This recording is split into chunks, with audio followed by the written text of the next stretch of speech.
Fort Smith is one of few cities in the country that still has one of these. An original, not a reproduction, an original streetcar from the early 1900s in which folks can step up on and go back in time.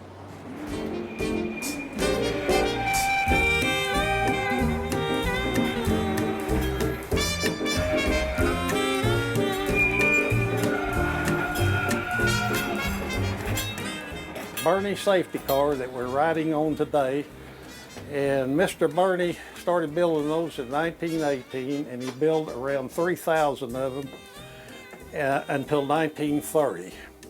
This car is one of the original cars running daily. There's one in New Orleans that's still running also daily.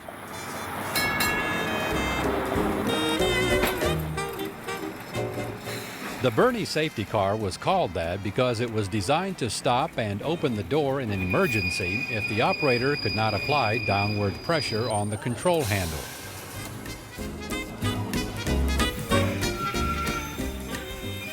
A streetcar ride from the early 1900s was anything but smooth or quiet. But then, that's the whole experience of it all.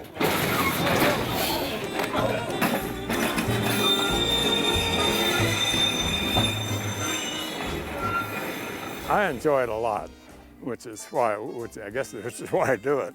But I was interested in it because I can remember when they actually ran in Fort Smith, because I was 11 or 12 years old, you know, when they quit.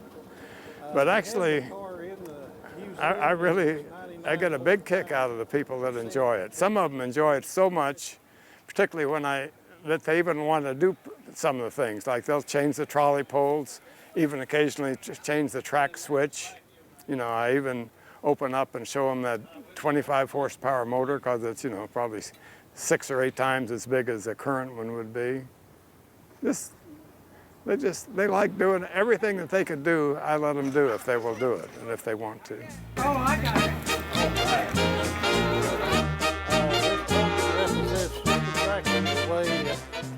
An average 1,000 people a month come to Fort Smith to experience this unique ride from the past.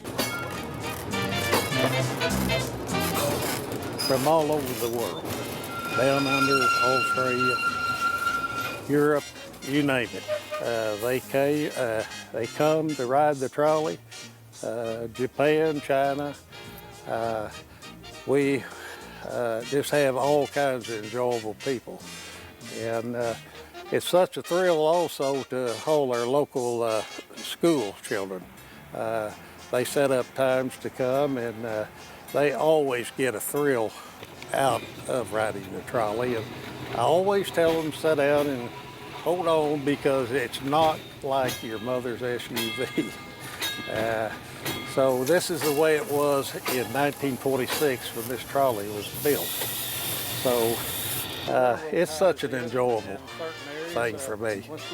What are your thoughts about, you consider in this day and age, we have gas-guzzling buses and fuel emissions. That wasn't such a bad invention back then. No, it really wasn't. It was a great invention, and I think some cities are bringing back a little more of it. And it, in time, could be our next transportation, I would say, in the cities, the way more people are moving downtown.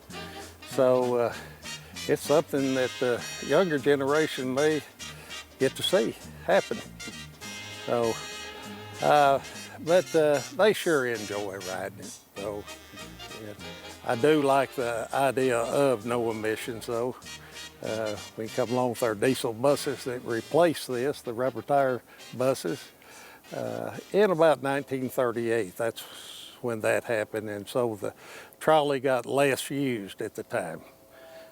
Some cities, they're still running and never stop.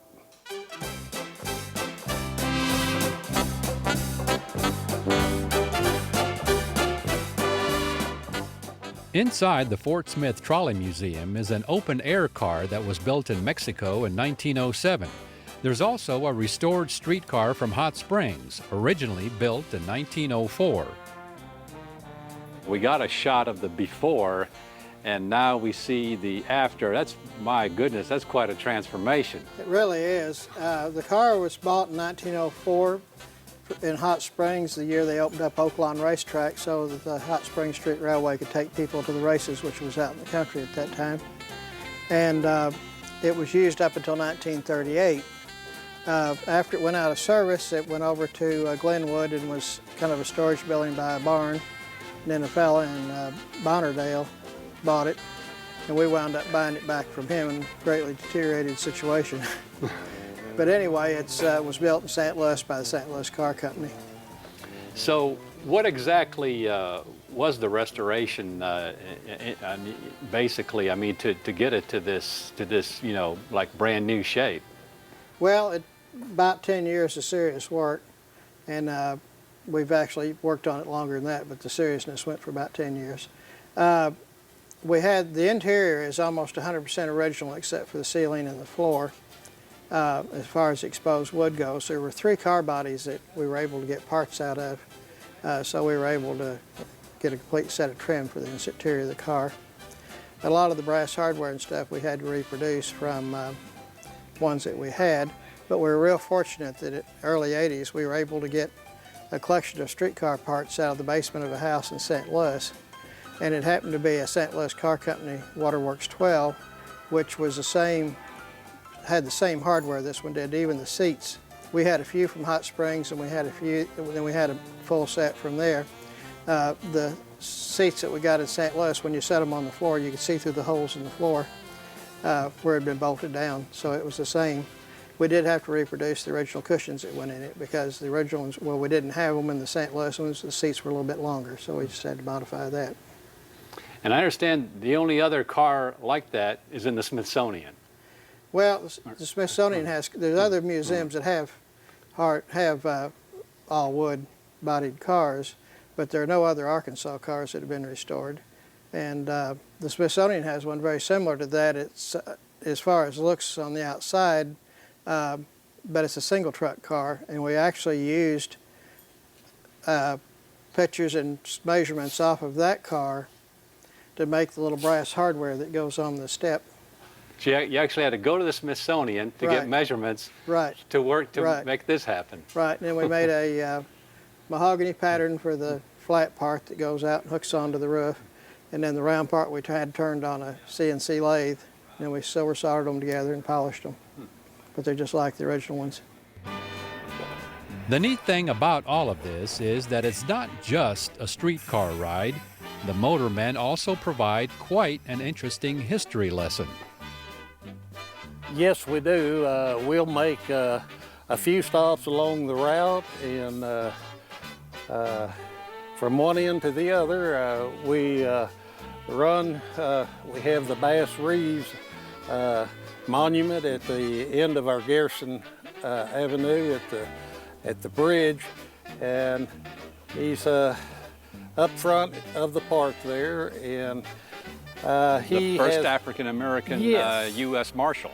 That is correct, and it's quite a history behind him.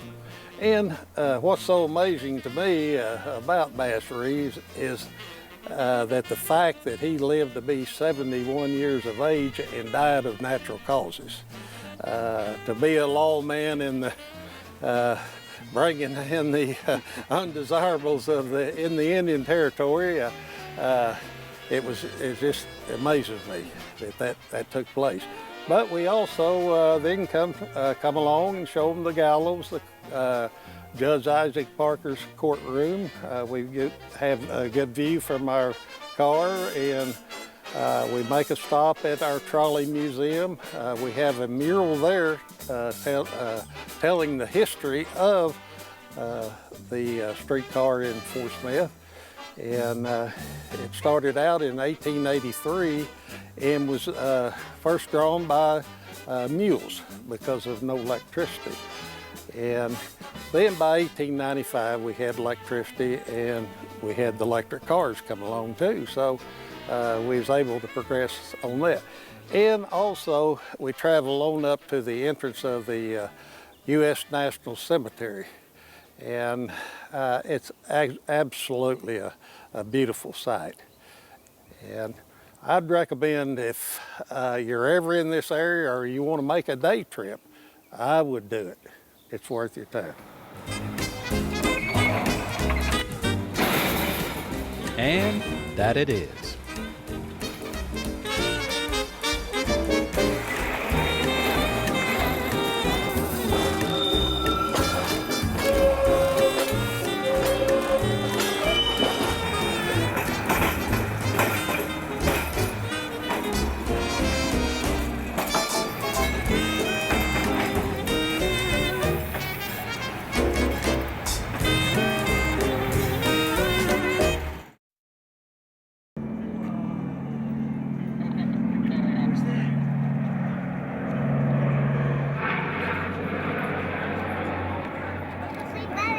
During a previous episode, we took you through the Arkansas Air and Military Museum here at Drake Field in Fayetteville.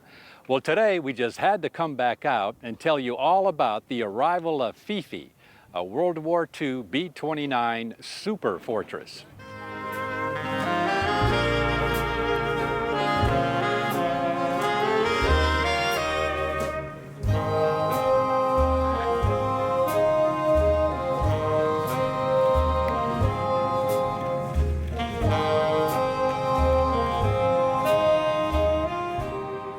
Piloting Fifi into Fayetteville's Drake Field was local resident and airshow pilot extraordinaire Matt Yonkin.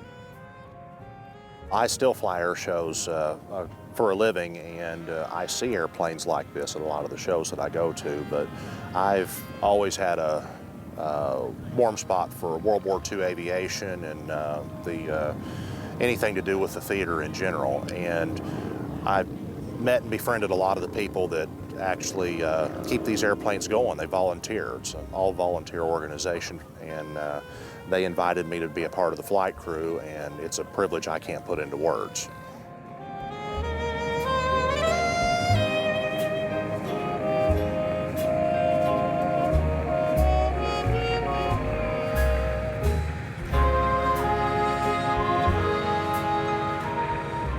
Fifi's existence was almost obliterated back in the 70s at a Navy proving ground in California, where she was being used as a missile target. Luckily, coming to her rescue was one of the largest private air forces in the world, the Commemorative Air Force, or the Ghost Squadron, which collects, restores, and flies vintage historical aircraft, bringing the sights, smells, and sounds of the past to audiences across the country.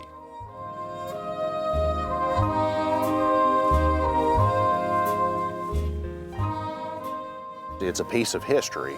This is the only one in the world that's capable of flight at this time, and the airplane is it's a very honest airplane. It's a little bit different than some of the other stuff I've flown, but when you think about what our veterans did with these airplanes when they were new to secure our freedom and end the war, it's just awe-inspiring. And to be able to bring this to my hometown here in Northwest Arkansas and share it with my friends and family, and to help take it to other tour stops across the country and see the connection it makes with people, the veterans that come out and their kids or grandkids that get to see it for the first time. It's unbelievable.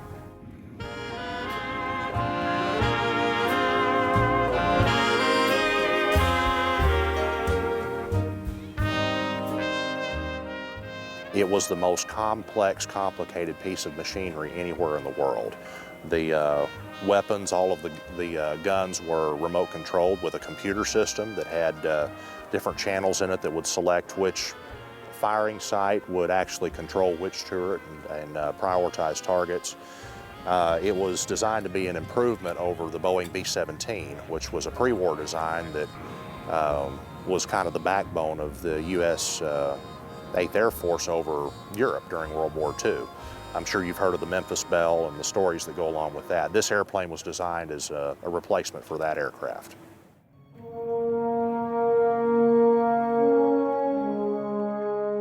B-29s were primarily used in the Pacific Theater during World War II. They were the aircraft whose legendary missions over Japan helped bring about the end of the war.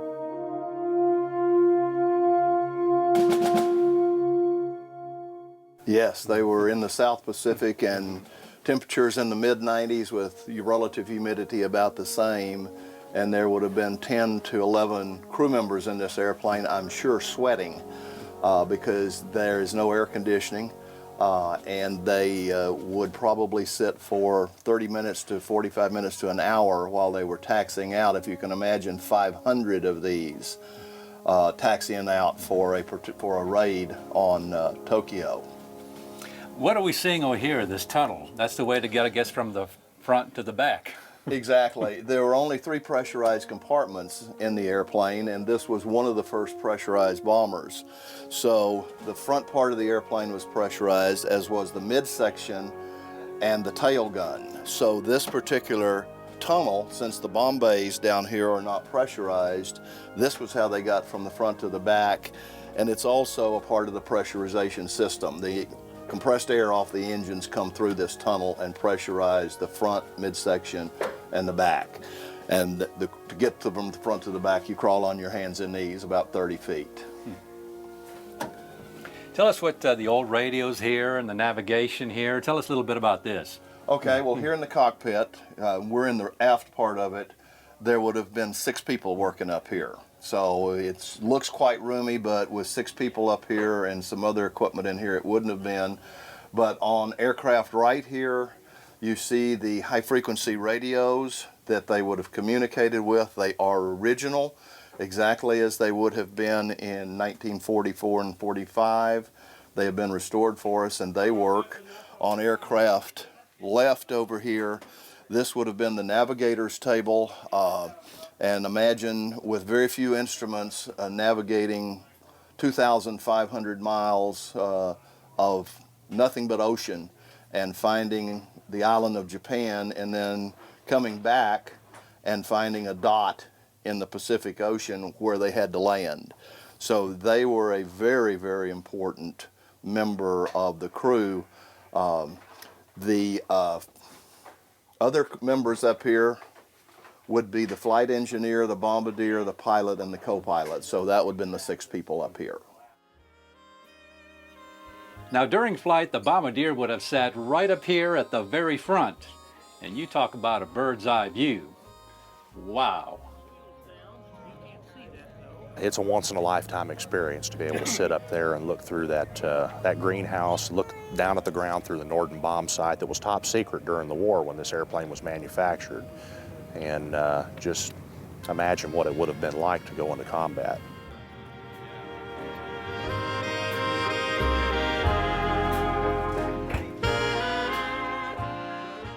Whether it was due to battle damage or engine failure, the decision to ditch in the ocean was life or death.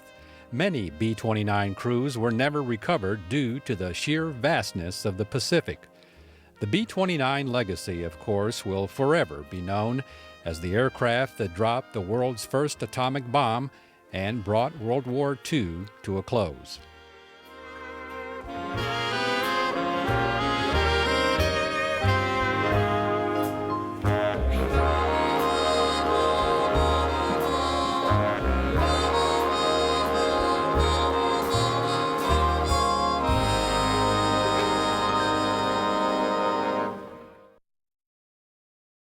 Let's ride the fault, the Enders Fault mountain bike trail, that is, here at Woolly Hollow State Park near Greenbrier.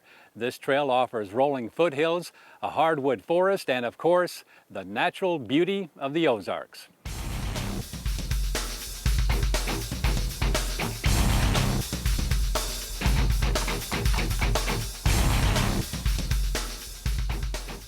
The Enders Fault mountain bike trail is made up of 2 loops, a north loop and a south loop totaling more than 9 miles. Taking off on the trail with us are 2 Arkansas State Park staff members who designed the trail, Darren Mitchell and Joe Jacobs.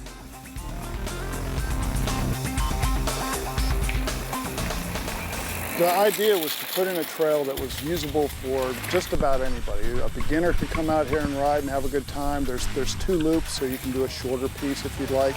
But it's designed also so that if you're a faster rider or a more experienced rider, you can pick up speed, and it can get a little technical at faster speeds on it. So it's something for everybody is what we wanted.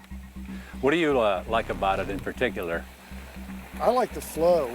When you get up on the south loop, you're on top of the hill back behind me, and it's there's just long flowy sections where you come around big turns and stuff, and you never really feel like you're making that many turns, but you get a general downhill flow the whole time. So it's just kind of nice. It's really fun.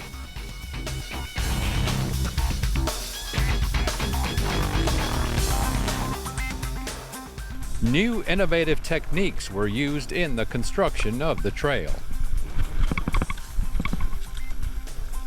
Yeah, it's a little bit different. In the past, we've usually built trails on the fly, out in the field, you know, and whatever we ended up with was whatever we ended up with. In this case, we actually used 3D modeling, state-of-the-art software, GIS techniques, and GPS to come out here and actually develop plans and specifications for the trail so that a contractor could actually build it.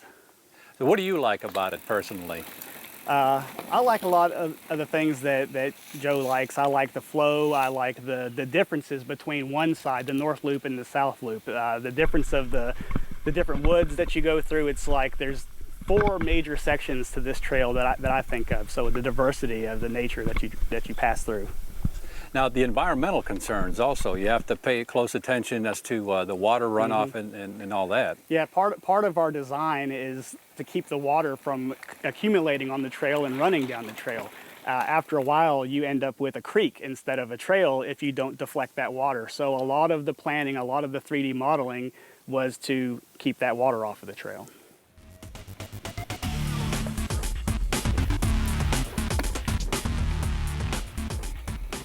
The Enders Fault Mountain Bike Trail is attracting a new segment of people to Woolly Hollow State Park that may not have ever paid a visit. We have had so much traffic on this trail, more traffic than what even we had imagined. There's so many people that live and ride mountain bikes just in Greenbrier and Conway that come out here just all the time. There's people out here when you first get up in the morning at daylight, and then there's cars in the parking lot riding when you come in at dark. The first 30 days we had the trail open, we had 445 people ride the trail.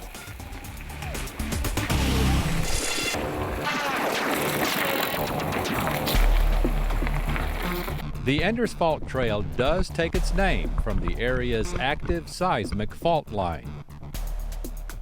It starts at the little town of Enders, just a few miles northeast of us. It runs under the park toward the southwest.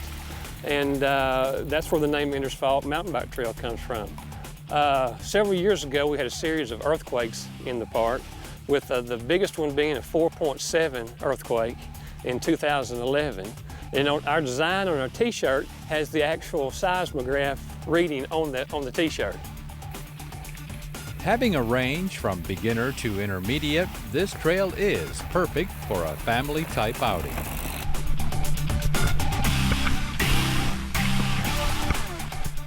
You know, we always say you can come out here and ride. If there's something that you're not comfortable with, get off the bike and walk it. It's not hard to do. And then when you get past that, get back on the bike and ride some more. And the more you do that, pretty soon you'll pick up those harder spots. And you know, we've had little kids out here. We've had older people on their first rides. Just about anybody can come out here and ride.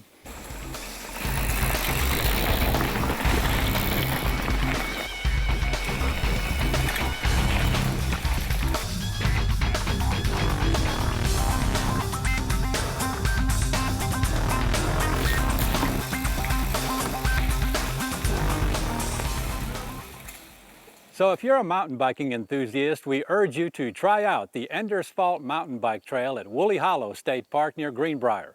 And for more on this destination, plus many of our others, or to order a copy of an episode, visit our website at aetn.org/exploringarkansas. And don't forget to like us on our Facebook fan page.